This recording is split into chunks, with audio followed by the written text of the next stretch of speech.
মা নামক মানুষটির কথা যতই বলি না কেন কখনোই বলে শেষ করা যাবে না। মার ঋণ কখনোই পরিশোধ করা সম্ভব না। মায়ের প্রশংসা করে কখনোই শেষ করা সম্ভব না।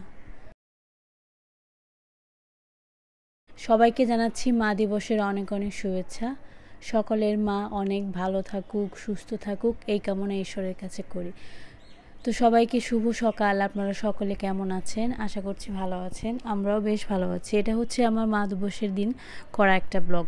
তো সেই দিন তো আর আপলোড দিতে পারিনি, একটা দিন দেরি হয়ে গেল। তো আমরা কিভাবে বাসায় ছোটোখাটো করে মায়ের উদ্দেশ্যে এই দিনটাকে স্পেশালভাবে একটু পালন করলাম, সেইটাই আপনাদের সাথে শেয়ার করব। সকালবেলা উঠেই রান্নাবান্নার তোড়জোড় শুরু হয়ে গেছে। অনেক কিছুই রান্নাবান্না করার প্ল্যান আছে মাথায়, দেখা যাক কত দূর পর্যন্ত করা যায়। তো এখানে দিদি দেশি মুরগি রান্না করতেছে একটা। আসলে আমাদের যেহেতু লোক সংখ্যা বেশি, তাই এক একজনের খাবারের রুচি এক এক রকম, এক একজনের ডিমান্ড এক এক রকম। এক একজনের দেশি মুরগি ছাড়া খায় না, এক একজনে আবার শক্ত মুরগি খেতে পারে না। সব কিছু মিলিয়ে খাবারের তালিকা করতে গেলে দেখা যায় যে খাবারের লিস্ট অনেক লম্বা হয়ে যায়। তো এর জন্য আমাদের রান্নাবান্না করতে অনেক বেশি সময় লাগে। আজকে রান্নাবান্না আছে হচ্ছে দেশি মুরগির ঝোল, পাবদা মাছ দিয়ে সর্ষে দিয়ে রান্না করা হবে, ডিমের ভুনা, সেই সাথে হচ্ছে চাইনিজেরও কিছু আইটেম আছে, কারণ বাচ্চারা আবার চাইনিজ খেতে পছন্দ করে। তো চাইনিজের সাথে আছে হচ্ছে ফ্রাইড রাইস, তার সাথে চিলি চিকেন, এরপর হচ্ছে নিরামিষও কিছু আইটেম আছে, মানে মাছ, মাংস, আমিষ, নিরামিষ সবই আজকে হবে। তো সব কিছু আপনাদের সাথে শেয়ার করবো এই ব্লগের মাধ্যমে। কোথাও যাবেন না, অবশ্যই ব্লগটা প্রথম থেকে শেষ পর্যন্ত দেখবেন। তো এখানে হচ্ছে কথা বলতে বলতে কিন্তু রান্না অর্ধেকটা হয়ে গেছে। এত বেশি কাজের চাপ ছিল যে সেই দিন ভালোভাবে আপনাদের সাথে কোনো রেসিপি শেয়ার করতে পারিনি। তো এখানে হচ্ছে দেশি মুরগির ঝোল রান্না করা হচ্ছে। যেভাবে আমরা সবসময় করে থাকি সেইভাবেই করা হয়েছে। দাদা দেশি মুরগি ছাড়া অন্য কোনো মুরগির মাংস বা খাসির মাংস খেতে পারে না, এর জন্য ওনার জন্য দেশি মুরগি করা হয়।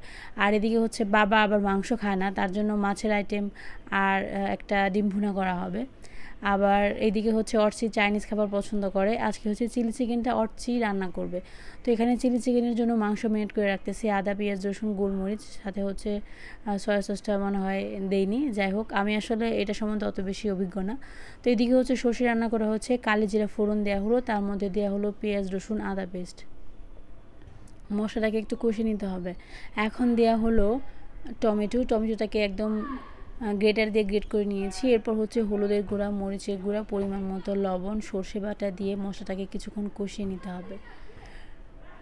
রান্নাবান্না করার পর যখন সাজিয়ে কারোর সামনে রাখা হয়, যার উদ্দেশ্যে রান্না করে না কেন, তখন যে তারও দেখতে ভালো লাগে, নিজের কাছে অনেক তৃপ্তি মনে হয়। যদিও বা রান্না শুরু করার সময় আমার কাছে যেটা মনে হয় যে হায় কখন শেষ হবে, আমার একটু ভয় করে। কিন্তু দিদি আবার এত বেশি রান্না মানে করে ওনার অভিজ্ঞতা এত বেশি হয়ে গেছে যে উনি 10-12 আইটেম রান্না করা কোনো ব্যাপারই মনে করে না। আমার কাছে আবার মনে হয় এত বেশি রান্না কখন শেষ হবে, আদৌ কি সময়মতো শেষ হবে, এটা আমার আর কি কাজ করে মাথায়। তো দিদি বলে যে শেষ হয়ে যাবে, সমস্যা নাই। তো এই যে এখানে সর্ষে রান্না প্রায় শেষ পর্যায়ে চলে আসছে। পাবদা মাছ দিয়ে সর্ষে রান্নাটা আমার ভীষণ পছন্দের একটা রান্না, আমি খুবই ভালোবাসি এই রান্নাটা। বিশেষ করে বিয়ের পর থেকে এই রান্নাটা খেতে শিখেছি। আসলে আমাদের গ্রামের বাড়িতে তো এইরকম মাছ টাছ কেনা হয় না, মানে একটু অন্য টাইপের মাছ কেনা হয় না, ওই দেশি মাছগুলোই খাওয়া হতো। কখনো সখনো একটু রুই, কাতলা এগুলোই খাওয়া হতো। এরকম মাছ খুবই কম খাওয়া হতো না বললেই চলে। আমি তো এই মাছটা চিনেছি বিয়ে হওয়ার পর থেকে এবং খেয়েছিও বিয়ে হওয়ার পর থেকে। তো তখন থেকেই মাছটা খাবারের তালিকায় এত বেশি পছন্দ হয়ে গেছে যে এখন মনে হয় যে এই আইটেমটা থাকলে আমার খাবার আজকে খুব ভালো হবে। তো মোটামুটি মাছের এবং ডিমের আইটেম রান্না করা শেষ, মাংস রান্না করা হয়ে গেছে। এখন করা হচ্ছে চিলি চিকেন। তো চিলি চিকেনটা আজকে কে রান্না করতেছে আপনারা তো হয়তো গেস করতে পারতেছেন, কারণ প্রথমেই বলে দিয়েছি আজকে চিলি চিকেনটা করবে হচ্ছে অর্চি। তো অর্চি চাইনিজ খাবার পছন্দ করে এবং মাঝে মাঝে নিজে রান্না করে করে খায় রেসিপি দেখে। তো এখন রান্না করতে করতে খুব ভালো শিখে গেছে, আজকে আমাদের সবাইকে রান্না করে খাওয়াবে বললো। তো এদিকে হচ্ছে দিদি রান্না করতেছে ফ্রাইড রাইস। তো আপনারা অনেকেই ফ্রাইড রাইস নিয়ে অনেক ধরনের কথা বলেন যে ফ্রাইড রাইস এভাবে রান্না করে না, আমরাও জানি এভাবে রান্না করে না, কিন্তু আমরা এভাবে রান্না করে খেতে আমাদের কাছে ভালো লাগে। মানে আগে ভাতটা আলাদা করে রান্না করে তারপর তেল দিয়ে ফ্রাই করলে মনে হয় যে কেমন যেন একটু অয়েলি বেশি হয়ে যায় এবং বেশি ফ্রাই লাগে খেতে। এভাবে সব কিছু মিশিয়ে রান্না করে খেলে আমাদের কাছে মনে হয় যে খেতে বেশি ভালো লাগে, কারণ বাচ্চাদের খাওয়াতে খাওয়াতে আমরা এভাবে রান্না করতে করতে অভ্যস্ত হয়ে গেছি। এটা যার যার রুচির ব্যাপার, তো যে যেভাবে খেতে পছন্দ করে এই আর কি। তো বাচ্চারা কখন চোখের সামনে বড় হয়ে যায় বোঝাই যায় না। এই অর্চি সরকার আগে আমার যখন বিয়ে হয় তখন কত ছোট ছিল, এই 4 বছর নাকি 3.5 বছর বয়স ছিল, তখন আর কি বাচ্চাই ছিল। তো এখন ও আমাকে মানে আমাদের সবাইকে রান্না করে খাওয়াচ্ছে, তাও আবার বিদেশি খাবার। চিন্তা করতে পারেন যে বাচ্চারা আস্তে আস্তে বড় হয়ে যায়, কিন্তু যখন ছোট থাকে তখন আমাদের কাছে মনে হয় যে হায় হায় কখন যে বড় হবে, এই দিনগুলো কবে যে শেষ হবে। কিন্তু যখন বড় হয়ে যায় তখন মনে হয় যে এই তো সেদিন না দেখলাম ছোট, এত বড় হয়ে গেছে, এরকম একটা ফিলিংস কাজ করে মনের মধ্যে।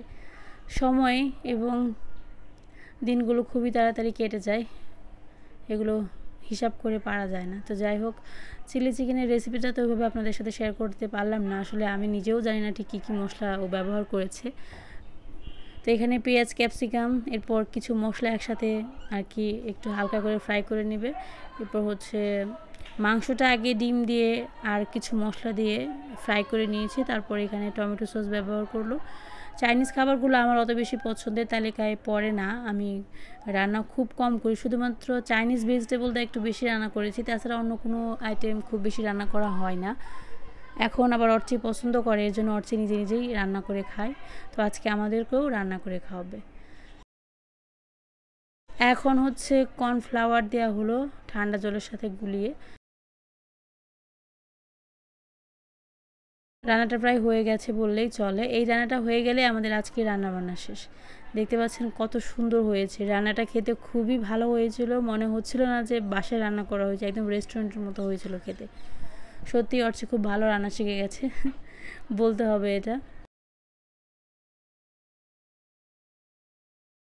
তো এই যে আজকে আমাদের দুপুরের খাবারের মেনু আপনাদেরকে এক ঝলক দেখায়। আজকে যেটা করেছি বাঙালি বিদেশি সব একসাথে মিক্সড করে খাবো আর কি। আজকে দেখবো যে বাঙালি খাবারের সাথে বিদেশি রেসিপিগুলো খেতে ঠিক কেমন লাগে। নিশান বাবু চকলেটের জন্য কান্না করতেছে।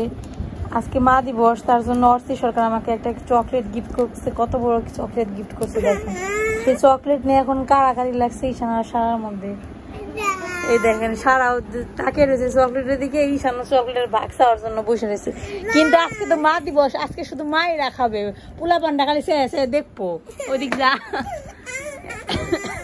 তার জন্য দিবে আমাকে এটা গিফট করছে, জানো দিবে আমাকে চকলেট গিফট করছে। আমি চকলেট খাবো, তুমি আর সারা চেয়ে দেখবা। এটা হইলো, এটা হইলো আমার গিফট, তোমরা নিয়ে নিতেছো, এটা হইলো। দেখছি দেখছি দেখছি চকলেট না যাবে লাগছে।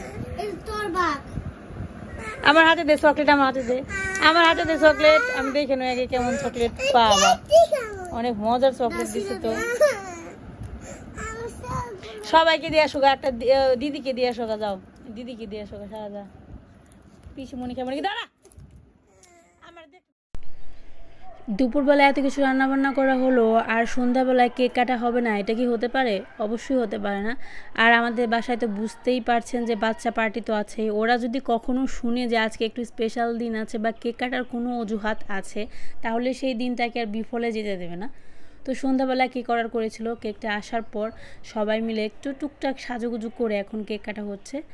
তো সব মায়েদেরকে আজকে মা দিবসের অনেক অনেক শুভেচ্ছা জানাই আমাদের তরফ থেকে। তো এই যে মাকে নিয়ে আজকে মা দিবসটা পালন করা হচ্ছে। আর আজকে আরেকটা বিশেষ দিন আছে, সেটা হচ্ছে যে দিদি আর দাদার ম্যারেজ অ্যানিভার্সারি ছিল। তো ওইভাবে আসলে প্ল্যান করা হয়নি, এর জন্য জিনিসটা অত ভালোভাবে মানে দিনটা আরটু ভালোভাবে পালন করতে পারতাম। তো যাই হোক, যতটুকু হয়েছে খুব ভালো হয়েছে। আজকের দিনটা খুবই ভালো কাটালাম আপনাদের সকলের আশীর্বাদে। তো কেকটা অর্চি সরকার অর্ডার করেছিল অনলাইনে। তো এখন মানুষের জীবনটা অনেক সহজ হয়ে গেছে, অনেক কিছু দেখা যায় ঘরে বসে পাওয়া যায়, যেটা আগে ছিল না। এখন শুধু ইচ্ছেটাই বড় কথা, ইচ্ছা থাকলেই সব কিছু হাজির হয় সামনে। তো যাই হোক, বাচ্চারা তো অনেক খুশি হলো।